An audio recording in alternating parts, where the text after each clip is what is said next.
This is part 9 of our Facebook Advertising Masterclass for Beginners. Ngayon ituturo ko sa inyo about Facebook placements. Kung ano-ano ba ito at ano yung pwede ninyong gamitin para sa FB ads ninyo.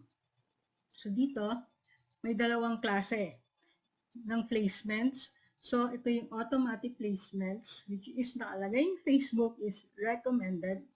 And another one is manual placements. So dito, sa automatic placements, which is sinasabi ni Facebook na recommended. So for me, I disagree. Kasi mas maganda na itong manual placement. So kung gagawa kayo ng ads, much better if hindi nyo ilalagay yung automatic placements. Kahit nakalagay ni Facebook na recommended siya. Sasabihin ko kung bakit mamaya. So dito makikita natin sa devices. Yan. All devices, yes, pwede natin yan i-target. Lahat ng gumagamit ng mobile and desktop. Yan lahat na, ito meron sa feeds. So, placement, feeds, stories, in-stream, search, messages, in-article, apps, and sites. So, dito tayo sa feeds muna. Makita nito, ito yung normal na, ito yung Facebook news feeds. Ito yung normal na nakikita natin pag nag-scroll tayo sa ating FB, yung mga advertisement. So, ito yung Instagram, para naman sa mga nagpo-post o nag-ads sa kanilang Instagram. Ito yung Facebook Marketplace, si sell, yan sa Marketplace. Kung gusto mo naman, kung ang ads mo is about video, so mostly mapopost siya, pipilian mo siyang mailagay or makita sa Facebook feeds, pwede mo siyang i-check. So, itong Facebook right column, di ba dun sa may mga pages mo, halimbawa yung dun yung name mo, tapos yung mga pages mo, then dun sa may baba nun, makikita mo yung itong Facebook right column. So, ito yung may mga advertisement.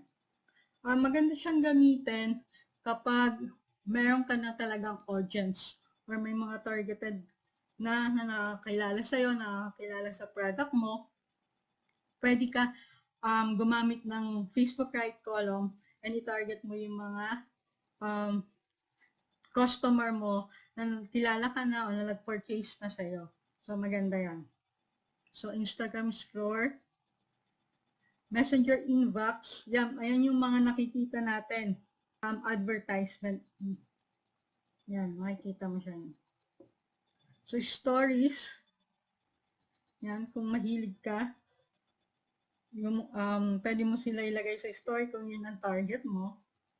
Sa Facebook Stories, Instagram, or Messenger, pwede din yan. So, sa Stories, we have in-stream.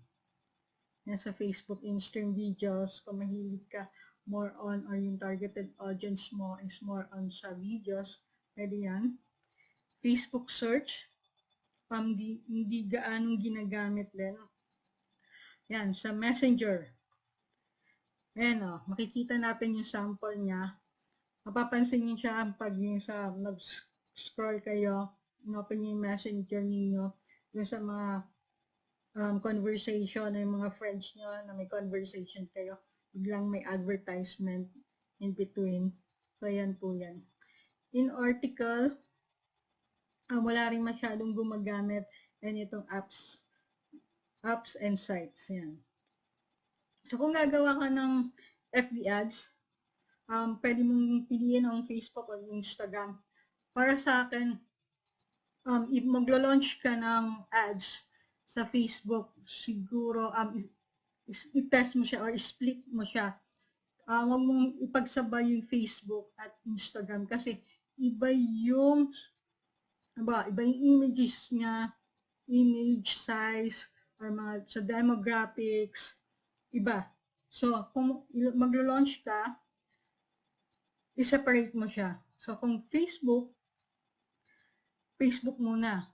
Then, i-change mo yung according sa settings or ano ng Instagram, tsaka mo gumawa ka uli ng ads only for the Instagram. So, pwede mong magkaroon ng ads o gumawa ka ng split test targeting mobile users only.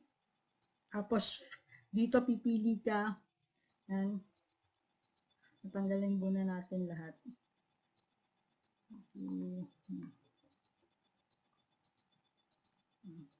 Pwede kang mag-target, gumawa ng ads dun sa mga, pwede kang mag-split test ng mga user na gumagamit ng desktop or mobile para makita mo yung difference nun sa ads mo na if mas maraming audience or maraming customer na bumibili or nag-i-engage using mobile or some naman is desktop kung saan mas profitable yung product or yung business mo.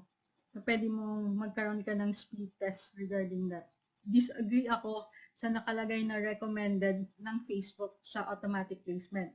Kasi pag gumawa ka ng ads, ito na kayo yung naka-default sa kanya kasi recommended. So, maybe yung iba sabihin, okay, kasi ito yung recommended ni Facebook. So, hindi po. Pag ginawa mong si Facebook kasi is, siyempre, si Facebook is a business. So, si Facebook gagawa ng way para mag-earn ng money. So, pag-click mo ang automatic placement sa paggawa ng ads, si Facebook, ilalagay yan kahit saan. Kahit hindi magbe-benefit yung ads mo, basta kung saan niya lang ilalagay niya sa marketplace, sa feeds, if video siya, sa stories, sa message, kahit yung ads mo, alam mo or alam niya Facebook na wala na mang magkiklik or mapapansin yung ads mo. So, gagawin pa rin niya ni Facebook kasi nga automatic placement siya. No? Facebook is a business. Kaya, gagawa siya ng paraan para mag-earn dun sa pag-place mo ng ads. So, better na i-click niyo yung manual placement, then pili kayo Facebook. Sa Facebook niyo lang ilalagay yung ads niyo kasi para lang i-design niyo siya para sa Facebook. So, the best placement sa Facebook is using the feeds. Search natin yung marketplace, yung video feeds. Make sure i-double check niyo kasi minsan kahit i-uncheck niyo yung nasa taas, may mga naka-check pa rin dito. So, double check niya yan.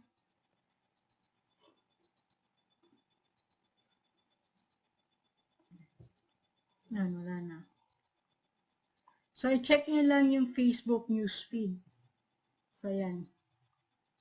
90% to 95% ng mga nag-advertise sa FB ay gumagamit ng Facebook newsfeed. Ayan yung pag nakikita nyo, pag nag-scroll kayo sa Facebook, ayan yung makikita ninyo. Ayan yung the best Facebook placement na maaari nyo gamitin sa pag-launch or paggawa ng FB ads.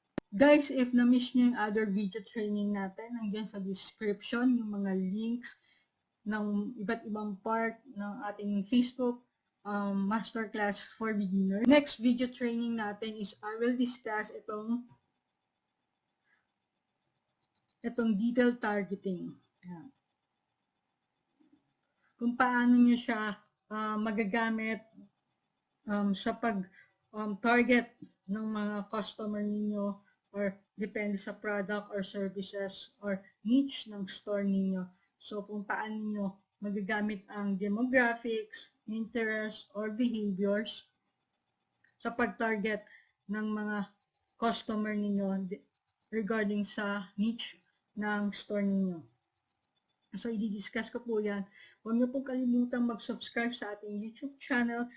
Please follow our Facebook page para ma-update kayo sa mga darating na video training natin. And quick announcement, next month, I will do my best to launch another course.